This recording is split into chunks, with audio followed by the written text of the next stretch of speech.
today we're talking about Jeffersonianism. What's that about? We had the election of 1796, and that was a great thing because it went from George Washington to the next president, who was not George Washington. George Washington did the Cincinnatus thing again, and he went back to the plow in his farm in Virginia at Mount Vernon. 1800, we have a second great thing happening in electoral politics because you have John Adams, and he was unpopular. They have an election. Jefferson wins. Jefferson represents an opposition party to John Adams and the Federalists. So that is another great peaceful transition, and that sets a precedent for the rest of our history. An opposition party can take control peacefully, and it's also an example to the world. Next slide. All right, so Jefferson becomes president, and he's got his own Democratic-Republican policies, like cutting the budget and reducing the federal debt. And overall, it's all about personal simplicity, and we see that in his inaugural address. It's really just a short speech to people, friends and family, and members of Congress. It's not a great big deal. He also gets rid of all the pomp and circumstance that was put there by George Washington. George Washington was a Mason, and when he was president in New York City at the president's mansion, he would invite people over and have some Mason ceremonies. It was kind of a cool thing to do. Freemason ceremonies. Yeah. What are Mason ceremonies? It's a group of people that you have to be The accepted Masons into. are they're a secret society, and they're supposed to be Why'd you steal they're supposed to be based on the Masons who built the Temple of Solomon, and you have You spilled this. and so it's just kind of a social organization. They do good for the community. They do that today. My God, Lord. And they, but at that time it was very popular, and George Washington wanted to have some of that type of ceremony and that type of pomp and circumstance attached to the presidency too, to give it more legitimacy. But he gets rid of a lot of that. His attitude towards the economy is laissez-faire. And he decreases the size of government. And that leads to a less active government. Okay? Government isn't involved as it previously had been. But there are many Federalist policies, and he does continue. And these are all ideas that were, Federalist policies, like the bank, the tariff, and paying off state debts. Those were Alexander Hamilton's ideas. Alexander Hamilton is dead at this point, but his good financial footing that he put us on lives on. Next slide. Oh, did you get that? Wait, go back up. Okay, this is the Bank of the U.S. This is the tariff.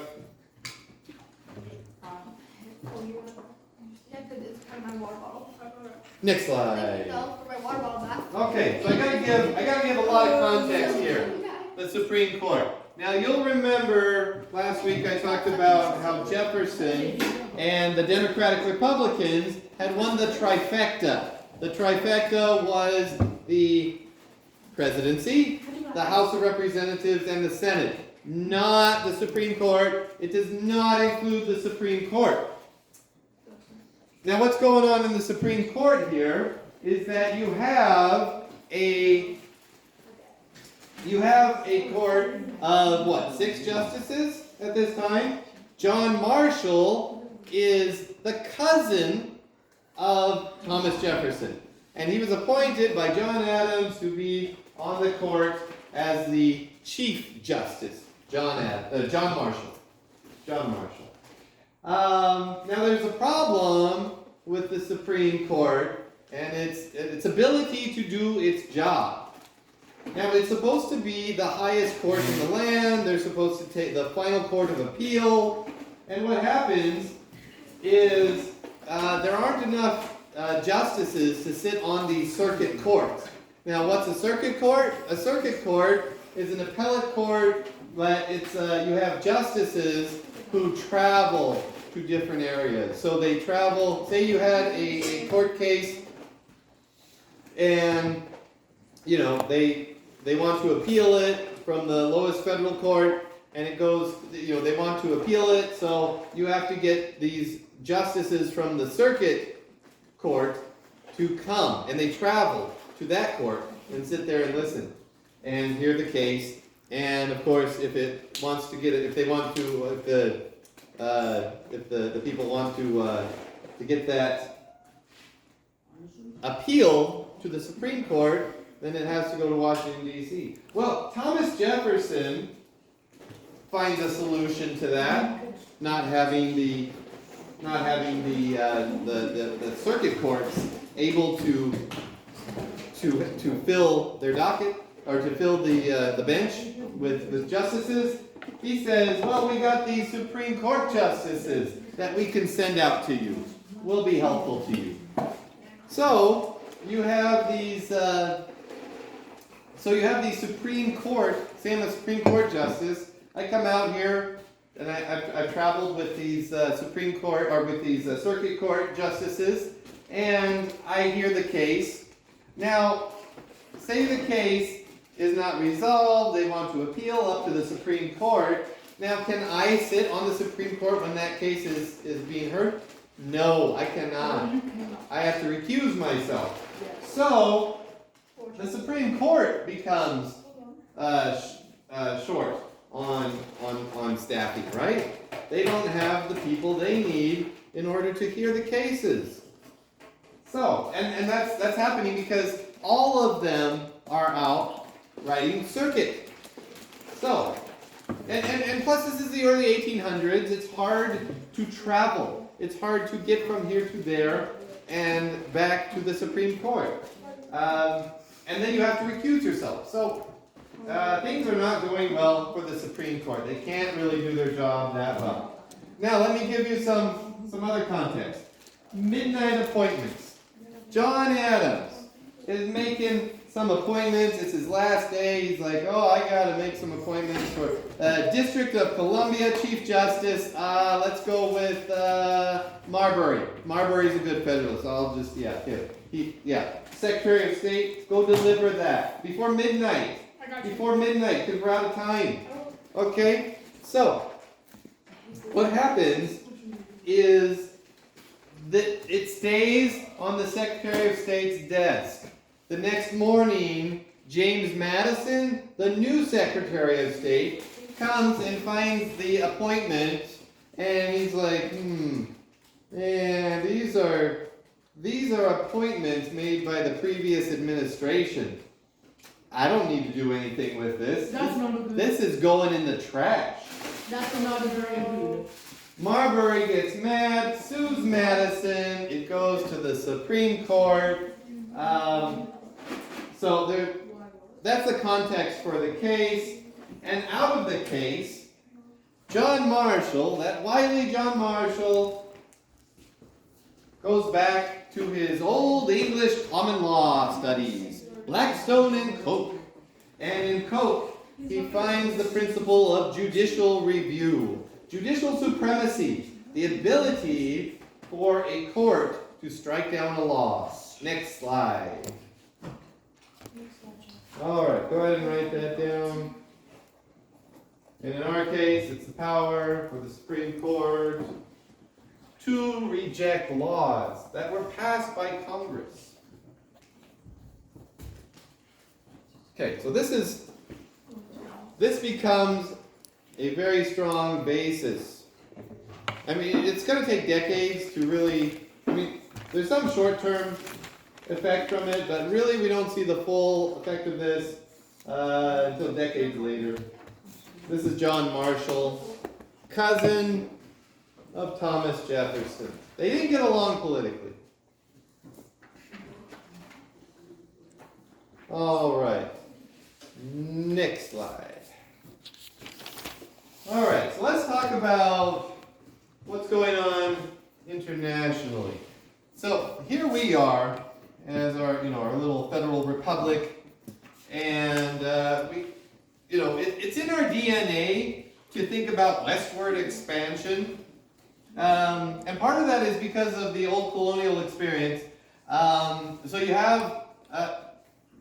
have all the, and this is what we're going to emphasize this week and next, is that we don't know what's here.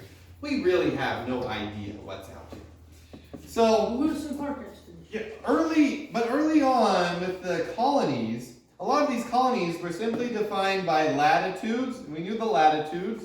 Okay, you can find the latitude. That's any navigator can do that. And say Virginia, that's defined from this latitude to this latitude. But then how did they define the east-west borders? By oceans. Yeah, Virginia was originally defined from east to west as from the Atlantic Ocean to the Pacific. Because King James didn't know how wide the continent was. No, Virginia would have been so big. Yeah. Virginia would have been a big boy. Massachusetts also. We would be in Massachusetts colony under the original charter. So there was, so now what's important about this is that we do have settlers going over the Appalachian Mountains into the Ohio River Valley. In the Ohio River Valley, if farmers want to get their produce to market, which way are they going to go? Are they going to go back over the Appalachian Mountains? No, it's easier, especially if you're along the Ohio River. You go down the Ohio River to the Mississippi, and down the Mississippi to New Orleans, and then out to the international market. Well, for a time we're cut off from everything. The British don't want to trade with us. Eventually they do, but they didn't recognize our independence for a few years at first. Right. And then even after that, the Caribbean is off limits to us. And then the Spanish, who have this territory and Florida, do not allow us to use the river or the port of New Orleans. Okay, so that's a problem. But in 1796, the Pinckney Treaty with Spain allows us to use the river and the port. All right. Next slide. Okay, so we get this opportunity. Now, what happens in that time? Wait, go back up. What happens in that time is you have the Spanish. Now, this had been British between the time of the French and Indian War in the 1760s and the Revolution. This was British. But then after the Revolution, it was sold to Spain. Then this had been French until the French and Indian War. Then it became Spanish. And then in about 1800, it was sold to France. Okay, so we only had 2 years of occupation by the French. It wasn't fully occupied by the French, and it wasn't. And there were still Spanish elements all throughout that territory. And then Napoleon sold it to us because he needed the money. He needed the money. Napoleon needed the money, so he sold it to Jefferson. Next slide. And there was a question as to whether that was constitutional. Can we really just buy land from other countries? That's not in the Constitution. And this is Jefferson, mind you. How do we do this? He really wanted to do it, and so some people helped him out, and they figured out that the treaty power is how you can acquire land. Okay, so that solved what to do with it. It required an expedition to figure that out. Now, we start with Lewis and Clark, but then later on you have Zebulon Pike. A few years later, a few years after that, you have Robert Stewart and the Astorians. That's our school name. Robert Stewart, yes, let's cheer, yay! Yeah. Did we just get And then a dogs? few decades after that, you got John C. Fremont exploring the West. Maybe you should cut that out of the video. Because Yeah. people know our location. Oh, Mr. Cat. Keep going. Next slide. Robert Stewart Boise. Wait. Now you have, okay, so here's the Louisiana Purchase. We still have this border with Spanish, with Spain, Britain up here, Spanish Florida. Now, this year, this is British territory. No, that was never really confirmed. Over here, okay, let me point this out. The Louisiana Purchase doubles our land area. Okay? That's very important. And we have all this territory, but Lewis and Clark are commanded to go into this area and explore it. This is actually not British territory, it's disputed territory.